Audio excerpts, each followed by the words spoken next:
is it good feelings that you're having as opposed to good thoughts? You have good feelings, but it sounds to me like your thoughts aren't good. Otherwise you wouldn't be suspicious. So maybe what we need to do is to get your good feelings and your thoughts to coordinate together. Now what that does is it puts another frame around it that, again, can open up possibilities. Because obviously in a situation like that, the person's in a conflict. If you feel good, how can you really be suspicious of it? I mean, if it was generalizing to all the other sensory modalities. So I feel good, but my internal dialogue is not going along with this. And then I separate out good feelings and say, now let's deal just with the internal dialogue. So what that does is it kind of takes it out of just this general belief issue. Also, in some of these, in the responses that I'm making, I'm starting to use other types of sleight of mouth maneuvers, which I think might be good to sort of go into right now.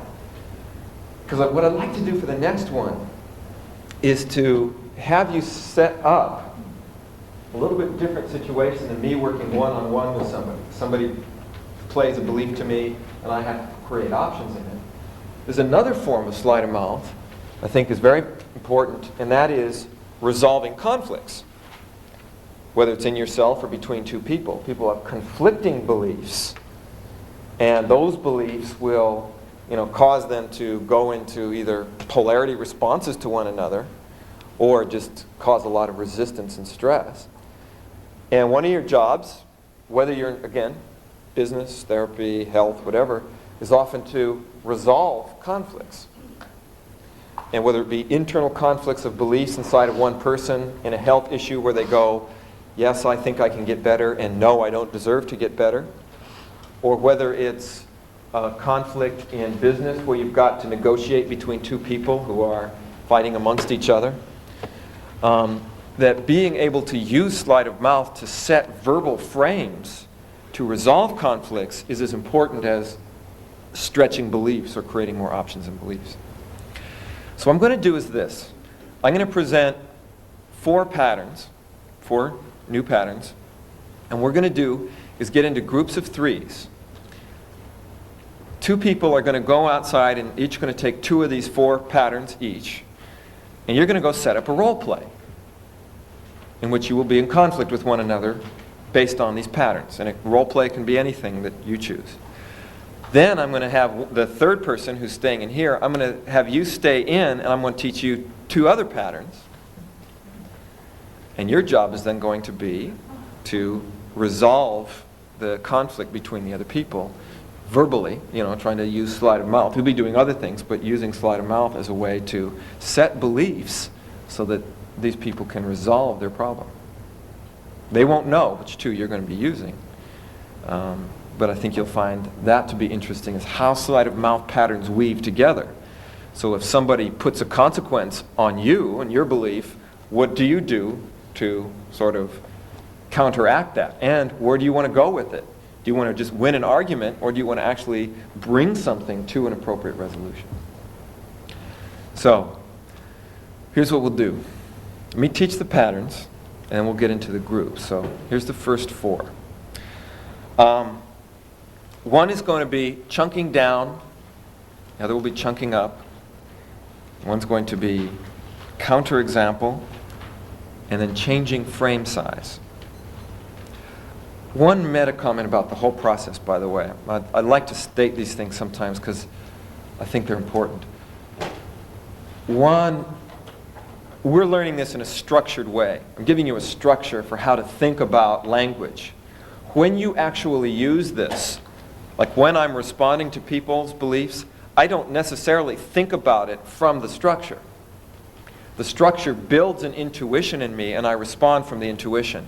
So one of the things I want you to realize is that when you use this to make a difference between the structure of, the reason I'm teaching it to you in structure is to build an intuition, so that when you're actually talking to somebody, you don't necessarily need to respond from the structure, which will add another whole thought process in there. You can respond from the intuition that has been built by the structure. So if, in case you're thinking, oh God, I have to think about all the things I'm saying and know if it's going to be a redefine or not, when you're actually using this in real life, You don't necessarily have to think about it that way. Knowing the structure can help you to come up with certain ideas. If you get stuck intuitively, if you can't intuitively figure out where to go, you can then rely on the structure. But my primary reason for teaching you the structure is not so that you respond logically and structurally, but so you build intuitions that will make this stuff pop out of your mouth and go, whoa, that's kind of interesting, I just did that. Okay. Secondly, sleight of mouth is very verbal. It by nature is words, so I know some of you, when we get into language and words, the way of demonstrating it is with more words because it's a very verbal thing. So I wanted to let you know I acknowledge that, and I know that sometimes it'll seem like words are spewing out of your ears and your nose and your mouth and stuff. And if there's times when we need to just sort of take a break or something, you might want to let me know and we can do something physical. I think what we'll do is, after I do these next patterns, we'll do something as an intermediate, sort of a physical thing. So, chunk down, chunk up. Let me mention, we skipped over intention. Intention is something that I think most NLP people already have a lot of experience with. Intention is basically where you go to not the consequence of the belief, but what is its intended purpose? What is this belief trying to accomplish for the individual? For example, if we take a persecution belief, the intention might be, I build this belief system that nobody can challenge because I want to show how smart I am. That's an intention. It's not necessarily a consequence, it's not a redefine, but it has this kind of positive intention. A lot of times people have beliefs and even psychoses because it's a way of making them special. The only way that I can really be special is by doing this thing that nobody else can challenge or understand or deal with. So I'm special. If I start responding to you, if I start following along with what you want me to do, then I'm not special anymore. So sometimes people especially have had a problem for a long, long time.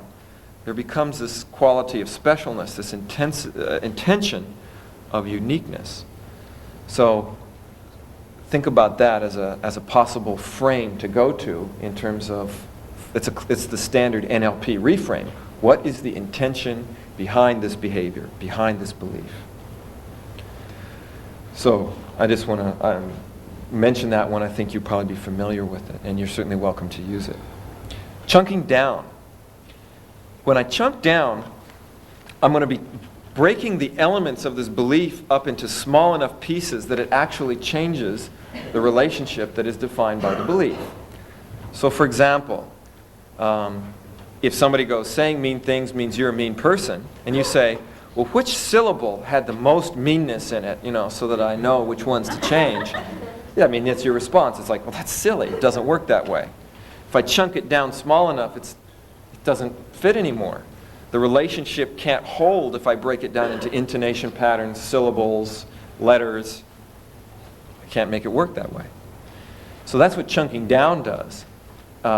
It allows you you take the basic relationship, and if you break it into small enough pieces, the relationship doesn't hold. It's like saying, if I say Xerox is a big company, it doesn't mean that all the people that are working in Xerox are big people. I mean, the relationship doesn't hold for the company, doesn't hold for the people. If I say, the United States is the richest country in the world, it doesn't mean that because you're from the United States, you must be a rich